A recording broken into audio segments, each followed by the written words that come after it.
come with me taking my engine out of my Audi TT, and because I'm going to rebuild and do that kind of stuff. So I have no trolley or lift or whatever, and I'm doing it on the driveway in the wasteland. So just bear with me and do my best. So before we start with anything, this is the Audi as it is right now, standing on some stilts. Need to get the wheels off and all that stuff. The valve cover is just sitting on it. Exhaust is already removed. I was going to remove the prop shaft, but I couldn't at the time. So that's it. And next up we'll be taking off the front end again.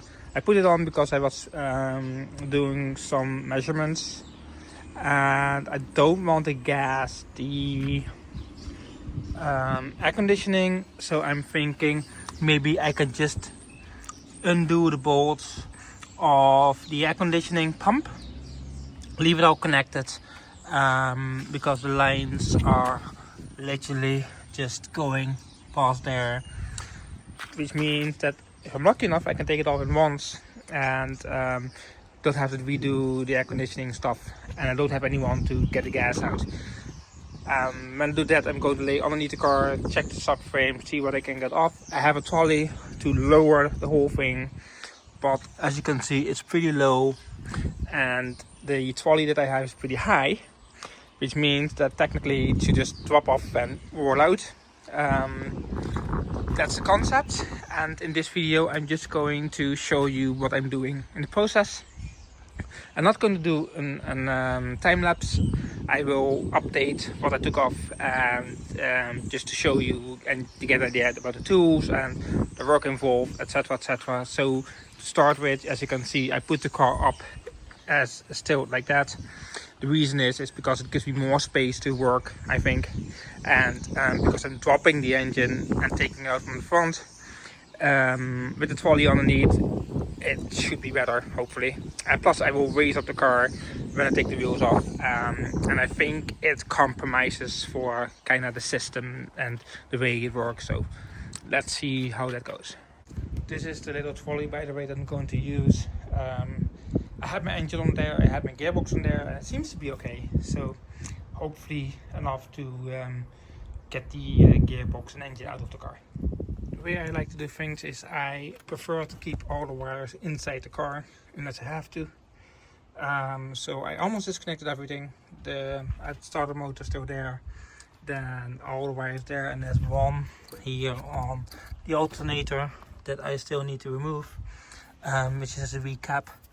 I want to keep the battery powered on, but I don't want this stuff to be powered.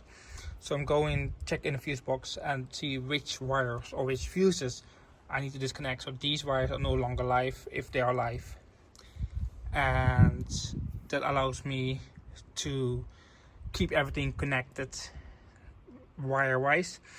Use the car still to lock and unlock by key, because it's really hard to get into the boot without an actual battery connected to it. So that will be one thing, and when that's sorted and I figured out which one, I will disconnect all these lines as well.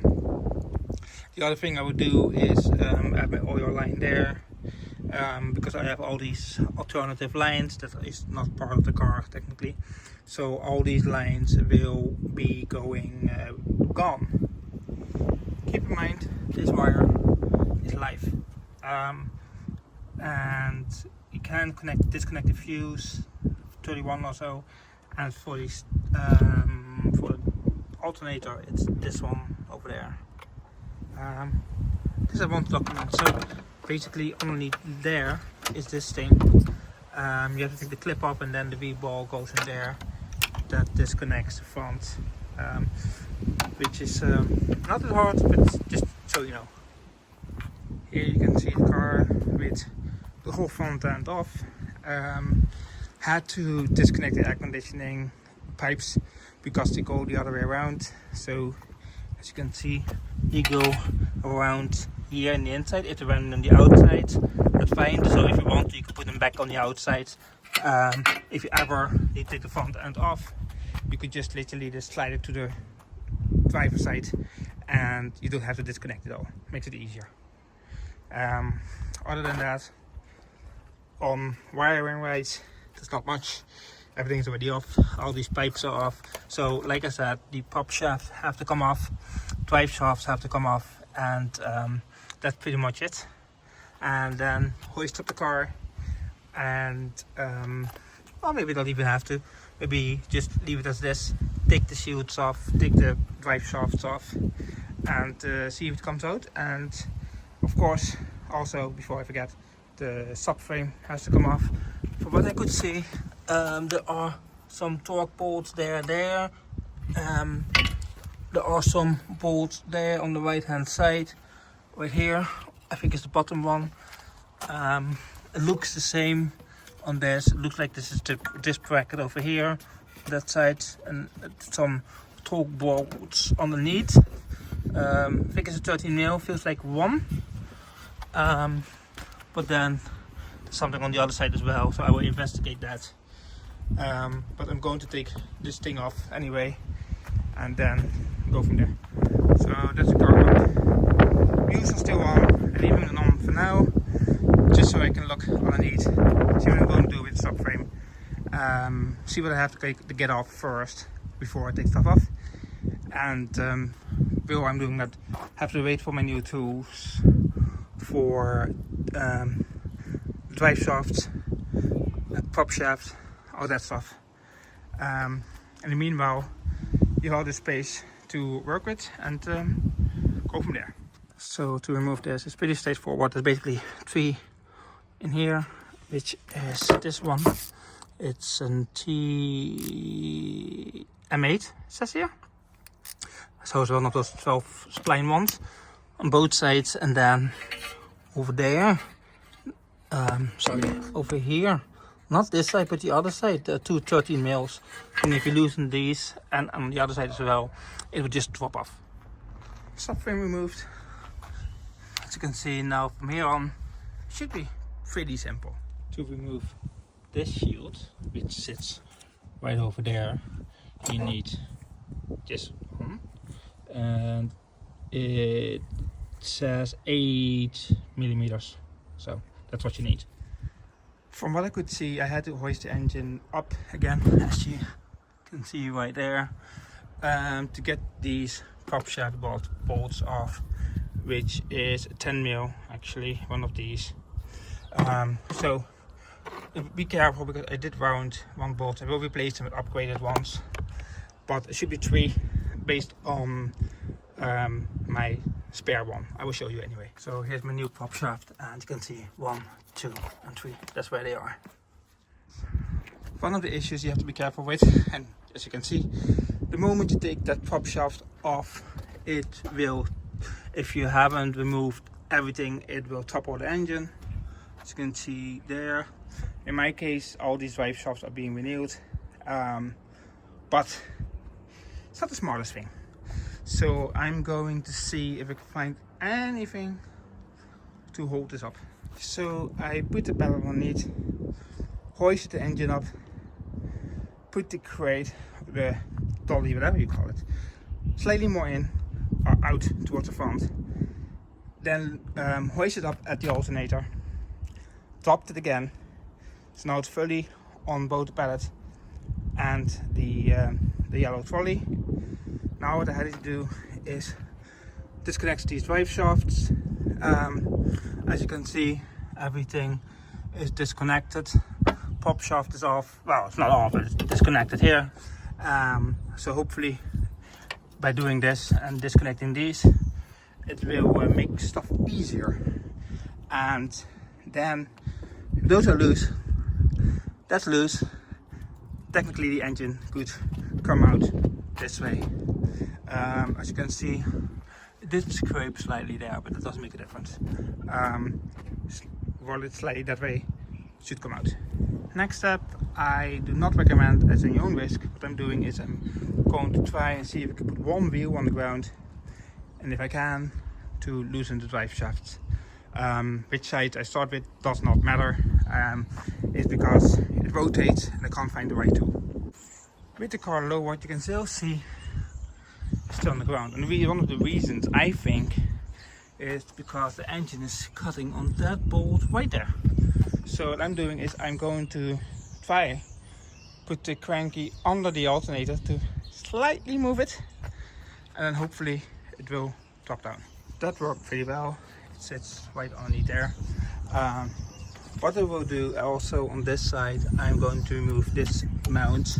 What I can see, it looks pretty simple. This one I already placed, one of these. Remove that one over there. Remove this mount. It gives me a little bit of extra space. In case you're wondering, these are 16mm array. So that's the mount off pretty easily. You don't have to remove this one over here. I replaced that bolt at one stage. That's the only one you need to remove. As you can see, it comes out as a one piece, so only that one, top one, you have to remove, which sits over there. For the next step, I removed 3, as you can see. This one is stuck, but that's my fault.